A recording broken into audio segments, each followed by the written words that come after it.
All right, what is up, Rogue Nation? Noah here, back again, and today I wanted to talk about this article that's coming from the Direct, which I'll put on the screen right now, talking about 5 new Star Wars Disney Plus shows that are officially confirmed for next year, 2024. Now, shout out to Star Wars Sith Tony, who just did a video on this, I think last night, 2 days ago, whenever it was, so go check out his video. If I remember, I'll put it down below in the description. I fail to remember sometimes, but look down there. But nonetheless, this is a brand new article, obviously just running down some of next year's Star Wars Disney Plus projects. Unfortunately, not going to be back in theaters, not that we, expected that, but let's just talk about what we have coming up on the Star Wars slate in 2024. Of course, this article is being posted just days removed from Dave Filoni's promotion in Lucasfilm, which I am ecstatic about. Made a couple tweets over on Twitter, but I don't expect any drastic changes, with upcoming projects anytime soon. When we get to those 3 movies that were announced earlier this year at Star Wars Celebration, all of those I could see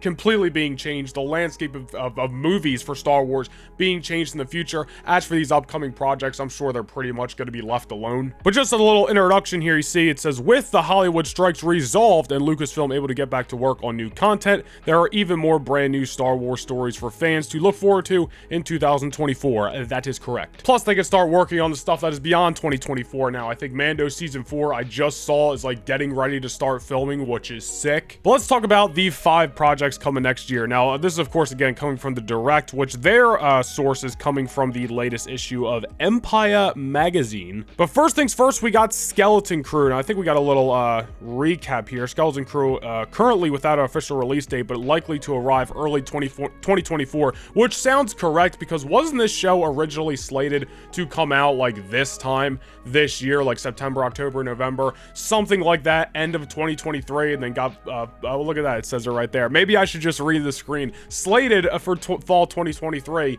and plans were ultimately changed. There you go. And just to read the little description, they have Jude Law as a Jedi, as he shepherds a group of children who become lost in the uncharted region of the galaxy. Maybe Peridia? I don't know. And of course, the most notable thing about this show is that it is a part of the Mandoverse, aka the Filoniverse, which is very important. It actually is kind of the only reason I'm looking forward to this show. Not that the concept sounds bad or anything, but it's just kind of a little bit of a new concept. And we have this Jude Law character who is a new character in Star Wars. And then it looks like, as of now, the only familiar characters we're probably going to get are some of these pirates. This seaweed guy, didn't he blow up? But this pirate escaped in Mando Season 3. There's also been rumors of Ahsoka being in this show, which again, if this uncharted region of the galaxy ends up being Peridia or something like, well, I guess it has to be Peridia, then, we could see Ahsoka and Sabine and the little turtle people that were left on Peridia at the end of Ahsoka Season 1. So for that reason, I am looking forward to Skeleton Crew. I am hoping for the best. A lot of people originally were saying it's going to be a Goonies type show,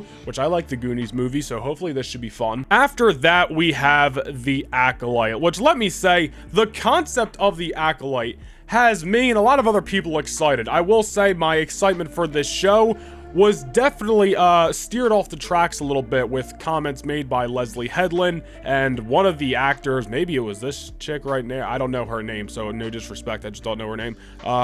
Does it say it in here? These names don't sound familiar. I don't know, but you guys know if you're familiar. There's been some, in my opinion, out-of-pocket comments that really just disrespected the history of Star Wars and, most importantly, George Lucas, made by these women, whether it was at Celebration or interviews, whatever. And it definitely derailed my excitement a little bit for this show, because again, I was just that's so out of pocket. You don't need to be saying that. Start having some respect for the history of Star Wars nonetheless. But again, it does sound like a cool concept. It says set during the waning days of Star Wars High Republic era, which I have not read a single High Republic book, and I don't plan on it. I haven't read or watched a YouTube video. I have no knowledge, basically, of the High Republic era, but, I'm sure it's alright.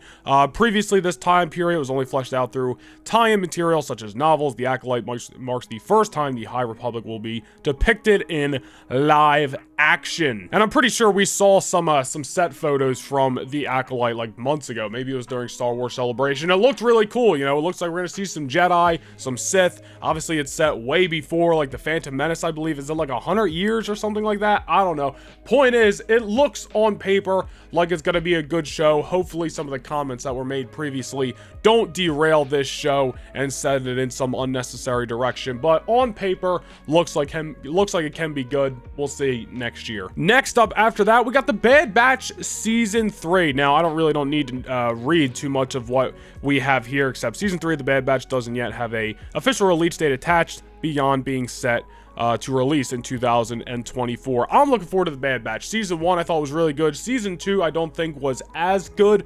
A lot of time killing, a lot of unnecessary episodes, which maybe you can go through those episodes and might be like, oh, well, this was a big moment for this character, and it brought the connection of Omega and Tech together. And, like, that's all fine and dandy, but I think most people will agree. There was just a lot of unnecessary episodes in Bad Batch Season 2, which did derail my enjoyment for the show overall. Like, it was getting repetitive week after week, and I was just like, I'm not even looking forward to watching this. And, like, that sucks, especially for an animated show, which I usually go very easy on, because at the end of the day, it's an animated show, but it is still Star Wars at the same time. I was disappointed in Season 2, even though it had some great moments, don't get me wrong, and some great episodes, mostly revolving around Crosshair, and then, you know, the rest of them were not my favorites, but it is what it is. Nonetheless, though, you know, and I talked about this in one of, like, the first videos here on the Rogue Nation channel going back well over a year ago. I don't know how the Bad Batch series is going to end, and I don't know if Season 3 is the last season, or if they're gonna go with Season 4. I don't know if that's been confirmed. Maybe it has, I'm just forgetting. I'm not sure, but I am very interested to see if Season 3 is the end, how they're going to wrap up the story of all these characters. I expect Crosshair to you know, reignite with his brothers.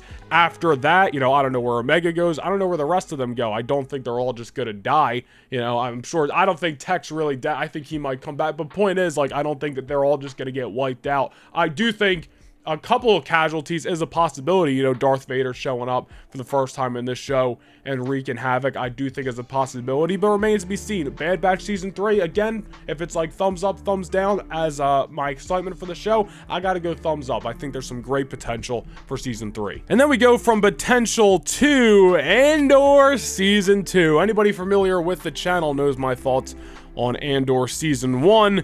Yeah, not looking forward to Andor Season 2. I still, to this day, cannot believe this show got the budget it got compared to Obi-Wan freaking Kenobi. And this show got 12 episodes in Season 1. Listen, I'm not gonna rag on it. Listen, and by the way, if you're an Andor fan, no disrespect, enjoy what you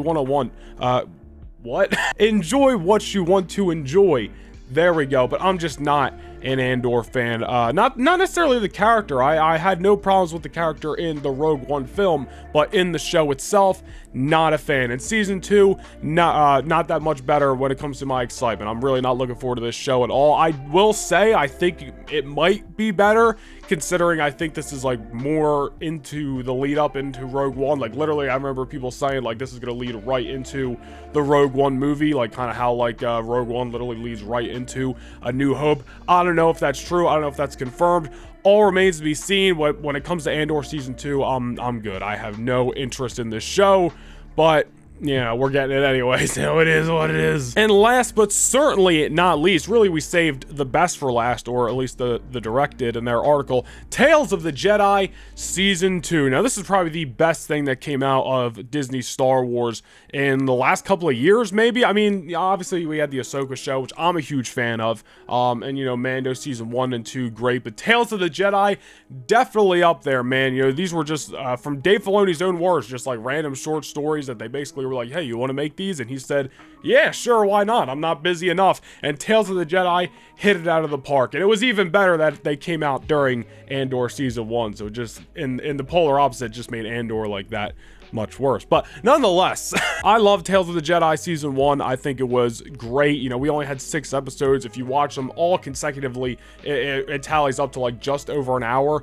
I think, like, it's not a lot of content, but it's great content. Focusing, excuse me, as you can see here on Ahsoka, Count Dooku, and it really says it focuses on Yaddle, but it's really just, you know, Ahsoka and Count Dooku, who you're following through those 6 episodes in sporadic time periods, which I loved. And which characters characters are going to be focusing on in season 2, yet to be confirmed. Maybe they're just going to do more Ahsoka and Count. I don't really expect that, though. I expect them to go 2 new characters, and we've talked about this many a times before, but I really hope they continue this series, so on and so forth, especially now that Dave Filoni has that say to greenlight projects. And I want Tales of the Jedi, I want Tales of the Sith, I want Tales of the Bounty Hunter. There's no reason why we can't get this series continuing in whatever, way, shape, or form they want to do it each and every year. Clone Wars style gives us that classic animation each and every release. I want more Tales of the Jedi. It is definitely my most anticipated project of 2024. And then this article just wraps up talking about some of the Star Wars movies or whatever that were announced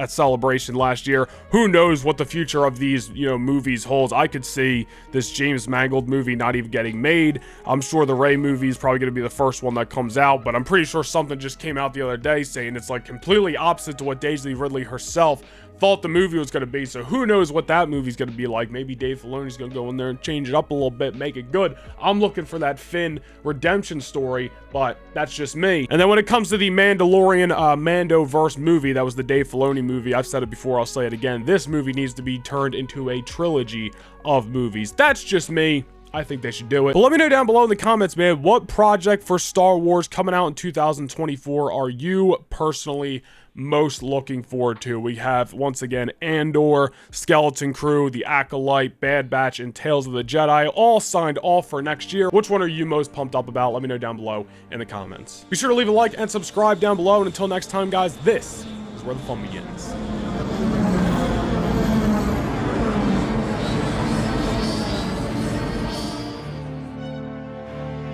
This is Rogue 2. This is Rogue 2.